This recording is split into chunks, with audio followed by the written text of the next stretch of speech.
अस्सलाम वालेकुम। कैसे हैं आप सब? आज जो है हमारा सेकंड लेक्चर है केमिस्ट्री का, और फर्स्ट लेक्चर में हमने प्योर पैटर्न डिस्कस किया था, और इसके अलावा हमने आपसे ये डिस्कस किया था कि अगर आपको आवाज या वीडियो में कोई भी इशू हो तो काइंडली आप मैसेज के थ्रू चैट बॉक्स के थ्रू बता सकते हैं कि सर आवाज नहीं आ रही है, आपको वीडियो क्लियर नहीं आ रही। ठीक है, अच्छा लेक्चर को स्टार्ट करते हैं। लास्ट क्लास में मैंने आपसे कहा था कि आप घर से कुछ पढ़ के आइएगा कि रिवर्सिबल और इरिवर्सिबल रिएक्शन में क्या फर्क है। तो सबसे पहले लेक्चर का आगाज मैं इसी हिसाब से करूंगा कि सबसे पहले हम पढ़ेंगे रिवर्सिबल और इरिवर्सिबल में क्या फर्क है, उसके बाद चैप्टर का बाकायदा आगाज करेंगे। ठीक है, हम जो चैप्टर स्टार्ट करने जा रहे हैं उसका नाम है chemical equilibrium. It is the first chapter of first chapter with respect to the syllabus of matric class आहान बोर्ड, और एसिलोज के मुताबिक ये 9th चैप्टर है। 9.1 का एसिलोज आज हमने कवर करना है। मैट्रिक क्लास में जो आपकी सीक्वेंस फर्स्ट चैप्टर की होगी। ठीक है, तो आइए स्टार्ट करते हैं इसको। स्टार्ट करने से पहले मैंने आपसे कहा, सबसे पहले मैं आपको ये बताना चाहूंगा कि what do you mean by reversible. ये मैंने कहा था आप घर से देख के आइए जरा।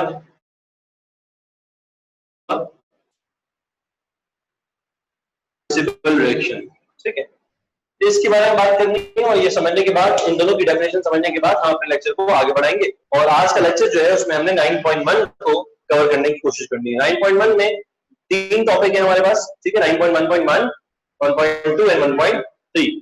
तो इन तीनों टॉपिक को हमने कवर करने की भरपूर कोशिश करनी है, और टाइम बचा तो इंशाल्लाह हम 9.2 पर भी जाएंगे। ठीक है, आइए स्टार्ट करते हैं। रिवर्सिबल रिएक्शन क्या होते हैं? ठीक है, रिएक्शन की बहुत सारी टाइप्स आपने 9th क्लास में पढ़ी होगी, और वो रिएक्शन थे इस तरह की आपने रिएक्शन की टाइप पढ़ी होंगी। सर एडिशन रिएक्शन है, कंबशन रिएक्शन है, डिकम्पोजिशन रिएक्शन है, डबल डिस्प्लेसमेंट रिएक्शन है, सिंगल डिस्प्लेसमेंट रिएक्शन है, ये सब आपने रिएक्शंस पढ़े होंगे। लेकिन आज जो हम पढ़ने जा रहे हैं with respect to direction,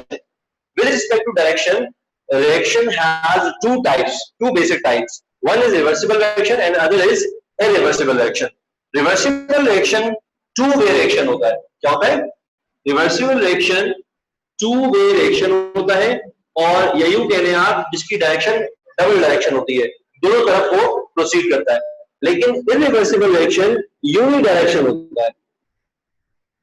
uni direction और one way reaction, uni direction कह लें या वन वे रिएक्शन कह लें, बात एक ही है। ठीक है, ऐसे तमाम रिएक्शन जो वन वे रिएक्शन होते हैं या यूनि डायरेक्शन रिएक्शन होते हैं, इसका मतलब ये हुआ कि अगर मेरे पास रिएक्टेंट है और रिएक्टेंट को मैंने रिएक्शन करवाकर प्रोडक्ट में तब्दील करवा दिया और प्रोडक्ट में चेंज हो गई वो चीज, तो आपको कभी प्रोडक्ट से वापस रिएक्टेंट में नहीं आएगी। इसका मतलब है वो जहां से रिएक्टेंट से शुरू हुई है उसे प्रोडक्ट पे खत्म होना है। प्रोडक्ट के बाद वो वापस प्रोडक्ट से रिएक्टेंट नहीं बनेगी। ऐसे तमाम रिएक्शंस को हम रिवर्सिबल इरिवर्सिबल रिएक्शन कहते हैं। इसका मतलब नॉट रिवर्सिबल, ठीक है, या नॉन रिवर्सिबल रिएक्शन। क्या कहना चाह रहा हूं मैं ये कहना चाह रहा हूं कि अगर मैं रिएक्टेंट्स को लेके आऊं, रिएक्टेंट्स चाहे तो 2 हो, चाहे तो 1 हो, चाहे 3 हो, डिपेंड करता है हमारे रिएक्शन पे। ए और बी इस वक्त मेरे पास रिएक्टेंट्स हैं, ठीक है। 2 रिएक्टेंट्स को मैंने रिएक्ट करवाया और जिसके नतीजे में मेरे पास 2 नए प्रोडक्ट बन गए, सी और डी। ठीक है, इसका मतलब ये हुआ कि मेरे पास रिएक्टेंट से प्रोडक्ट फॉर्म हो गया। इस रिएक्टेंट से प्रोडक्ट फॉर्म होने में आप देख सकते हैं कि मैंने एरो बनाई है, ऐसी एरो बनाई है जिसका हेड हमारा प्रोडक्ट की तरफ है और टेल रिएक्टेंट की तरफ है। इसका मतलब है स्टार्ट हुआ था रिएक्टेंट से और एंड हुआ प्रोडक्ट पर। तमाम का तमाम रिएक्टेंट प्रोडक्ट में कन्वर्ट हो गया। इसके बाद क्या प्रोडक्ट वापस रिएक्टेंट में आया या नहीं आया? कैसे पता चला नहीं आया? ये हमें एरो ने इंडिकेट किया कि ये सिर्फ रिएक्शन रिएक्टेंट से प्रोडक्ट की तरफ जा रहा है, ये सिर्फ यूनि डायरेक्शन है, यानी वन वे रिएक्शन है, ये टू वे रिएक्शन नहीं है, या ये 2 साइडों पर रिएक्टेंट से प्रोडक्ट और प्रोडक्ट से रिएक्टेंट की तरफ नहीं आता। तो इसका मतलब हुआ केमिस्ट्री में ऐसे तमाम रिएक्शंस जो रिएक्टेंट से स्टार्ट होते हैं और प्रोडक्ट आगे एंड हो जाते हैं, वो यूनि डायरेक्शनल होते हैं और उसे हम इरिवर्सिबल रिएक्शन कहते हैं। इरिवर्सिबल रिएक्शन की खास बात ये होती है कि उसको पहचानने का तरीका ये है कि उन रिएक्शंस को आप ऐसे पहचानोगे कि उसमें एरो है, सिंगल एरो हेड गिवन होगी, यानी एक तरफ एरो है और एक तरफ प्रोडक्ट है, और एरो हमेशा आपकी एरो हेड आपका हमेशा प्रोडक्ट की तरफ होगा, जिसकी टेल आपकी हमेशा रिएक्टेंट की तरफ होगी। तो ये इंडिकेशन है या ये रिप्रेजेंटेशन है आपके रिवर्सिबल रिएक्शन की। ठीक है, तो ये तमाम आपके रिवर्सिबल रिएक्शन हो गए। ठीक है, यहाँ पे बात समझ में आती है आपको?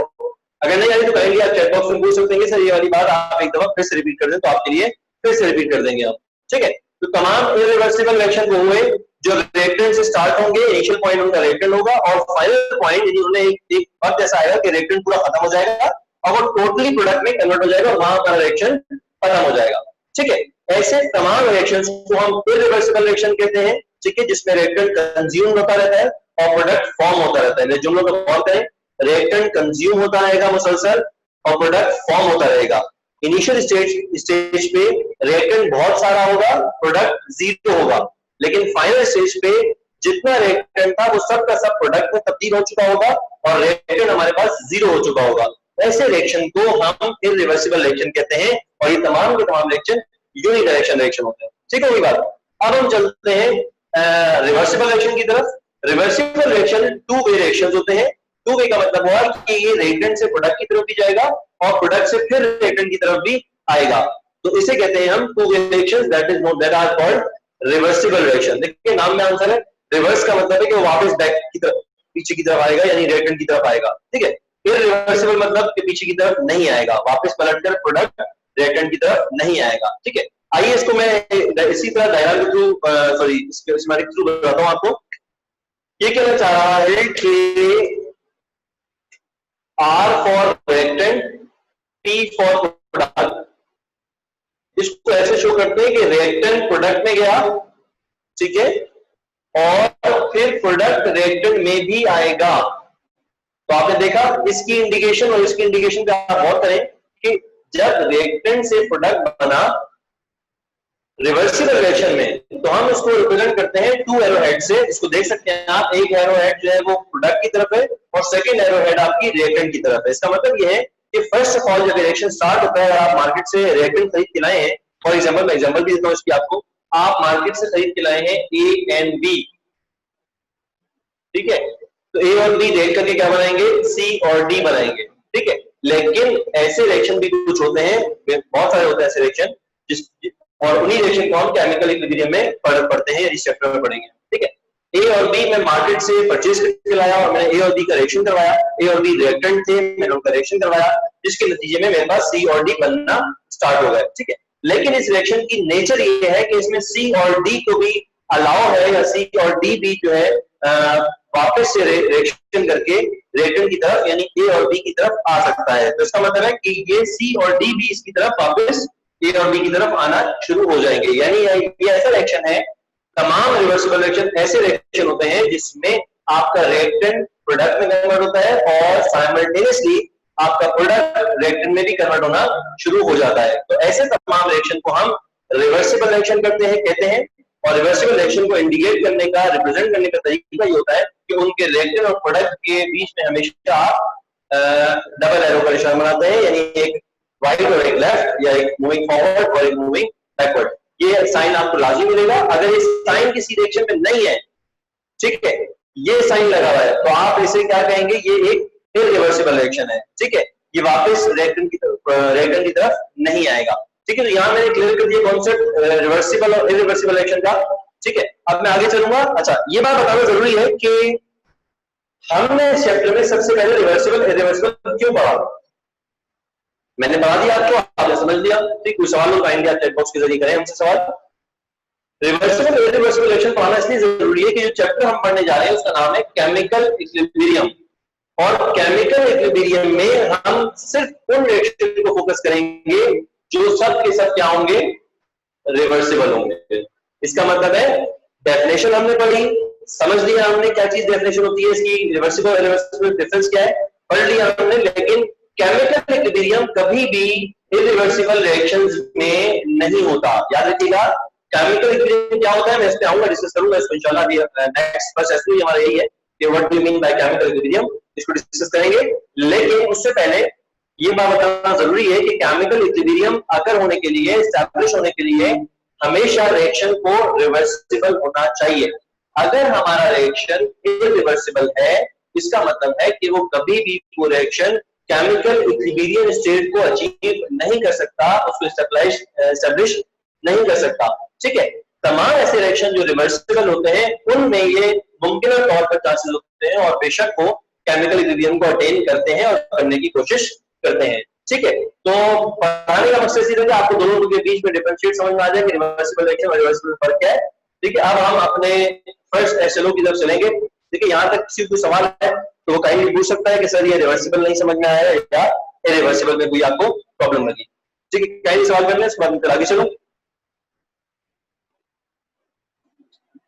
अच्छा, अब आप देखें कि आपके पास पहला एसएलओ क्या है। मैंने उम्मीद है कि आप सबके पास एसएलओस भी होंगे, और अगर नहीं है तो आपके पास सॉफ्ट कॉपी के अंदर कहीं ना कहीं डाउनलोड पड़े होंगे आपके लैपटॉप के अंदर या सेलफोन के अंदर, तो वहां से आप एसएलओस गो थ्रू कर सकते हैं। और कोशिश ये करें कि जल्द से जल्द आप इसको प्रिंट आउट करवा लें हार्ड कॉपी के अंदर, ताकि आपको उस पर मार्किंग करने में और मेमोराइज करने में आपको थोड़ा सा आसानी हो जाए। ठीक है, अच्छा, अब लेक्चर को आगे लेके चलते हैं। फर्स्ट एसएलओ का नाम है हमारे पास, मैंने बोर्ड पर ऑलरेडी लिख चुका हूं मैं नाम इसका, वो है reversible reactions and dynamic equilibrium. ठीक है, यहां पर देखें आपके पास इरिवर्सिबल रिएक्शन नहीं लिखा, क्योंकि मैंने भी आपसे कहा कि केमिकल इक्विलिब्रियम के चैप्टर में हमारे पास इरिवर्सिबल रिएक्शंस की को कोई डील नहीं किया जाता, यानी इस चैप्टर में हम इरिवर्सिबल रिएक्शन को डील नहीं करते। हम किसको डील करते हैं? सिर्फ और सिर्फ रिवर्सिबल रिएक्शन को, और रिवर्सिबल रिएक्शंस में ही केमिकल इक्विलिब्रियम एस्टैब्लिश होता है। ठीक है, अब आइए जरा हम देखते हैं पहला एसएलओ क्या है हमारा, यानी 9.1.1 9.1.1 ये एसएलओ हमें क्या बता रहा है? ये कह रहा है define chemical equilibrium in terms of reversible reaction. ठीक है,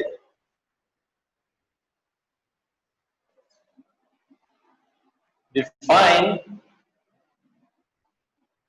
chemical equilibrium in terms of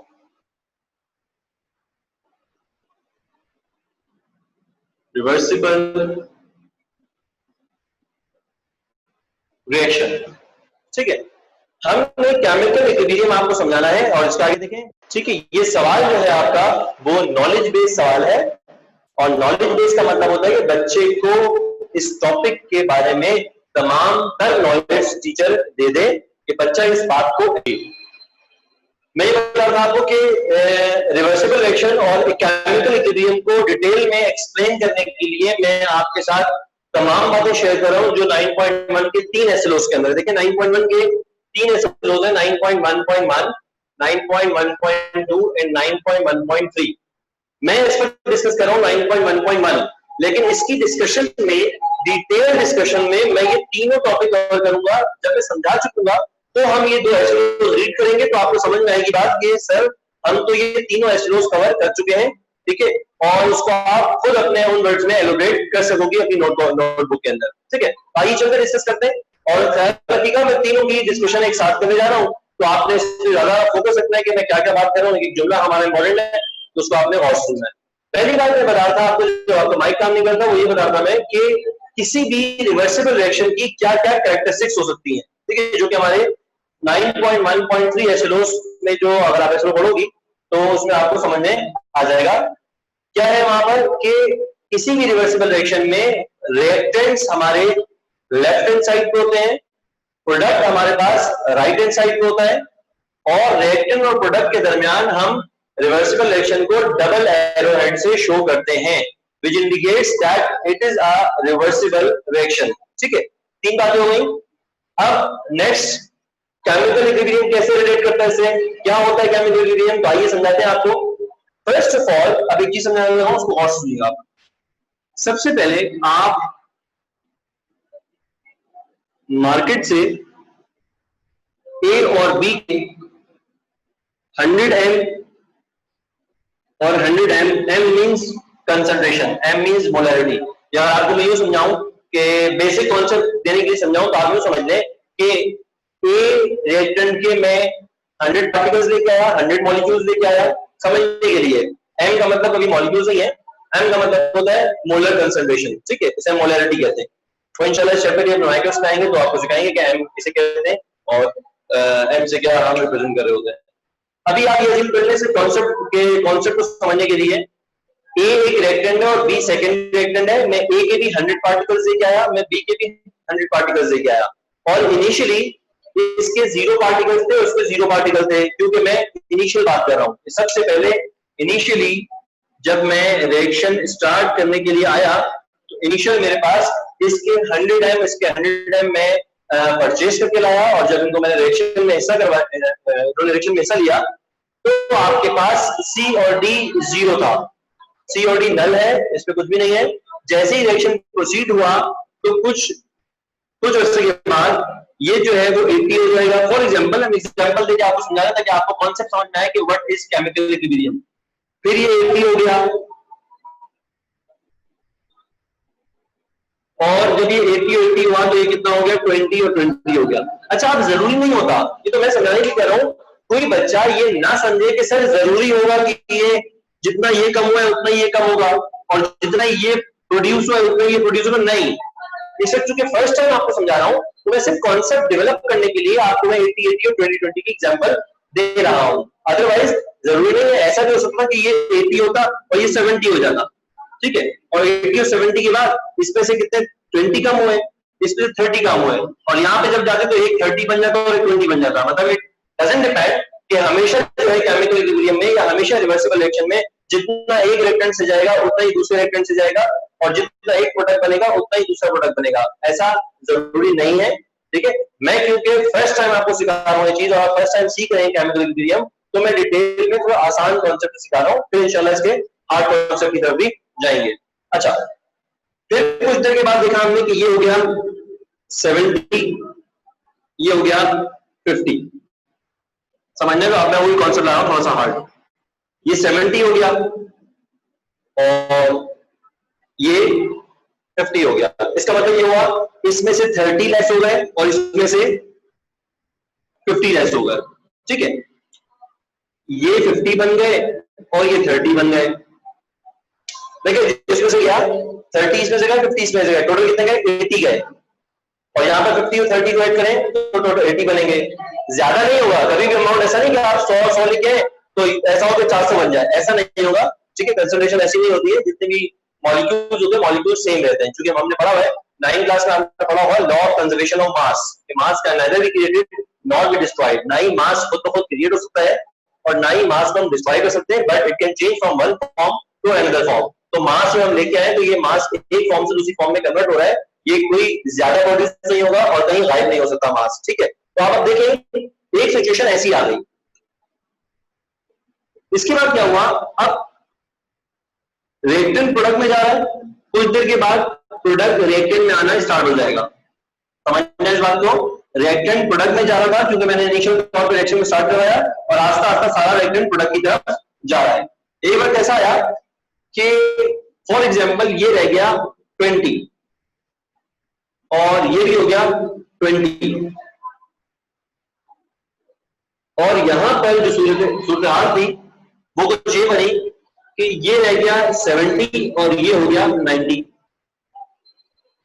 अभी भी सेम है, कोई फर्क नहीं है इसके अंदर, लेकिन मैं आपको समझना चाह रहा हूं कि आस्ता आस्ता रिएक्टेंट कम होता जा रहा है और प्रोडक्ट क्या हो रहा है, बढ़ता जा रहा है। अब गौर कर रहे हैं इस बात पे, इनिशियली रिएक्टेंट स्टार्ट हुआ, रिएक्शन में रिएक्टेंट की अमाउंट बहुत ज्यादा थी, आस्ता आस्ता रिएक्टेंट कम होने लग गया, यानी रिएक्टेंट की कंसंट्रेशन कम होने लग गई। आप गौर से एक जुमला समझिएगा इस क्लास का, बहुत इंपॉर्टेंट चीज बता रहा हूं मैं आपको। रिएक्टेंट की कंसंट्रेशन जैसे जैसे टाइम प्रोसीड हुआ, जैसे जैसे रिएक्शन प्रोसीड हुआ, रिएक्टेंट की कंसंट्रेशन कम होने लगी और प्रोडक्ट की कंसंट्रेशन बढ़ने लगी। ठीक है, फिर क्या होगा, चूंकि रिवर्सिबल रिएक्शन है, इरिवर्सिबल होगा तो फाइनल स्टेज क्या होगा, ये 0 0 हो जाता और ये 100 100 हो जाता। ठीक है, आखिरी कंडीशन क्या होती अगर ये इरिवर्सिबल रिएक्शन होता। ठीक है, और अगर ये रिवर्सिबल रिएक्शन है तो रिवर्सिबल रिएक्शन में क्या होता है कि रिएक्टेंट प्रोडक्ट में गया है, अब प्रोडक्ट भी रिएक्टेंट में आएगा। इसका मतलब ये हुआ, अब मैं केमिकल इक्विलिब्रियम की तरफ जा रहा हूं, इसका मतलब ये हुआ कि जितने भी रिवर्सिबल रिएक्शन है, जितने भी रिवर्सिबल रिएक्शन है उसमें रिएक्टेंट प्रोडक्ट में जाता है, लेकिन रिएक्शन के दौरान एक ऐसा वक्त आता है जब प्रोडक्ट फिर रिएक्टेंट में कन्वर्ट होना शुरू हो जाता है। ठीक है, इसका मतलब है आप बैकवर्ड रिएक्शन स्टार्ट हो गया है, यानी आप यहां से फॉरवर्ड रिएक्शन चल रहा था, अब बैकवर्ड रिएक्शन स्टार्ट हो गया, यानी आप प्रोडक्ट किसमें आएगा, रिएक्टेंट में आएगा। और प्रोडक्ट रिएक्टेंट में जब आया तो क्या हुआ, यहां पर आप कर लें 50 और 60 कर लो, और यहां पे हो गया 50 एंड 60। ठीक है, देखिए चीज बराबर है, कहीं भी आप काउंटिंग करेंगे टोटल 200 ही होंगे, 200 से ज्यादा मतलब नहीं होंगे इसमें। ठीक है, अब क्या हुआ, आपने यहां से ऑब्जर्व करते हुए आए, ऑब्जर्व करते हुए आपको ये बात नजर आई कि रिएक्टेंट आस्ता आस्ता पहले कम होता है, प्रोडक्ट में शिफ्ट होता है, लेकिन उसी रिएक्शन के दौरान, रिएक्शन चेंज नहीं हुआ, उसी रिएक्शन के दौरान आपका प्रोडक्ट फिर रिएक्टेंट में चेंज होना शुरू हो जाता है। ठीक है, और एक ऐसा वक्त आता है कि अब मैं वो वक्त यहीं पे लेके आ रहा हूं, यहां पे आकर ये एक ऐसा वक्त आया कि टाइम गुजर रहा है, टाइम गुजर रहा है, रिएक्शन प्रोसीड हो रहा है, रिएक्शन चल भी रहा है, लेकिन ये अमाउंट चेंज नहीं हो रहा। जब किसी रिएक्शन में, रिवर्सिबल रिएक्शन में, याद रखिएगा, जब किसी रिवर्सिबल रिएक्शन में वो स्टेज आ जाए जब रेट ऑफ फॉरवर्ड रिएक्शन बराबर हो जाए रेट ऑफ बैकवर्ड रिएक्शन के, इसका मतलब क्या है अभी आपको समझाते हैं। ये वो स्टेज होती है जिसे हम कहते हैं it is a state of chemical equilibrium. Equilibrium क्यों हो गया? इक्विलिब्रियम इसलिए हुआ कि इस वक्त पहले रिएक्टेंट प्रोडक्ट में आया, ठीक है, देखिए रिएक्टेंट बहुत ज्यादा था, प्रोडक्ट कम था, रिएक्टेंट कम होता गया, प्रोडक्ट बढ़ता गया, फिर ये होता है कि प्रोडक्ट वापस से रिएक्टेंट में कन्वर्ट होता रहा, और एक वक्त ऐसा आएगा कि रिएक्टेंट और प्रोडक्ट का जो रेट ऑफ रिएक्शन है वो इक्वल हो जाएगा। और रेट ऑफ रिएक्शन का मतलब ये है कि जिस वक्त रिएक्टेंट का एक एक मॉलिक्यूल मिलकर प्रोडक्ट बन रहा होगा, उसी लम्हे प्रोडक्ट का एक एक मॉलिक्यूल मिलकर रिएक्टेंट बना रहा होगा। इसका मतलब ये हुआ कि उस वक्त ये जो कंसंट्रेशन है वो चेंज नहीं होंगी, और उस स्टेट को हम कहते हैं स्टेट ऑफ केमिकल इक्विलिब्रियम। इसको आप डिफाइन कर सकते हो कि whenever in a reversible reaction the rate of forward reaction becomes equal to the rate of backward reaction, then it is the state of chemical equilibrium in a reversible reaction। ठीक है, अच्छा, बहुत से बच्चे बात समझ लेते हैं कि सर ये बताना चाह रहे हैं कि ये 100 है, जब दोनों की तीन चारों की बराबर हो जाएगी ना 50-50-50-50 तो जो है ये केमिकल इक्विलिब्रियम होगा। ऐसा हरगिज़ नहीं है, इसकी मैंने आपको ऐसी एग्जांपल दी है जिसमें मैंने किसी का 50 रखा है, किसी का 60 रखा है। कभी भी ये मतलब नहीं होता कि दोनों रिएक्टेंट की और दोनों प्रोडक्ट की कंसंट्रेशन बराबर हो जाएगी, ये मतलब केमिकल इक्विलिब्रियम का हरगिज़ नहीं होता। केमिकल इक्विलिब्रियम का मतलब होता है कि रेट ऑफ फॉरवर्ड रिएक्शन और रेट ऑफ बैकवर्ड रिएक्शन बराबर हो जाएंगे, और रेट का मतलब होता है कि with respect to time change in the concentration of reactant वही होगी जो with respect to time change in the concentration of product है। यानी अगर टाइम के 1 सेकंड के अंदर, आपको ये समझाता हूं मैं, अगर 1 सेकंड के अंदर इसका एक मॉलिक्यूल टूट कर प्रोडक्ट बन रहा है, तो 1 ही सेकंड के अंदर इसका भी एक मॉलिक्यूल टूट के ये बनाएगा। इसका मतलब है दोनों का रेट बराबर है। हम ये कह सकते हैं कि रेट ऑफ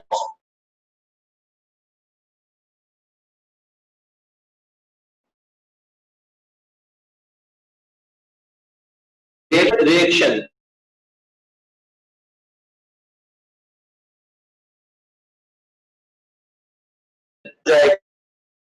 है हमारा जो रिएक्शन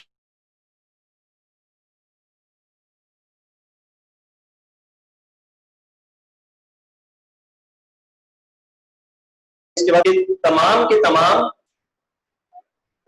तमाम हमारे पास रिवर्सिबल रिएक्शन के अंदर, रिवर्सिबल रिएक्शंस के अंदर हमारे पास हमेशा केमिकल इक्विलिब्रियम फॉर्म होगा। कब? जब हमारे पास rate of forward reaction becomes equal to rate of backward reaction. ठीक है, और आपको ये किस तरह समझाया मैंने आपको कि हमेशा आप रिएक्टेंट की कंसंट्रेशन लेते हैं, रिएक्टेंट हमेशा ज्यादा होता है, जैसे ही रिएक्शन प्रोसीड होता है रिएक्टेंट आस्ता आस्ता कम होना शुरू होता है और प्रोडक्ट की कंसंट्रेशन आस्ता आस्ता बढ़ना स्टार्ट होती है। लेकिन चूंकि वो रिवर्सिबल रिएक्शन है तो एक मोमेंट ऐसा आता है रिएक्शन में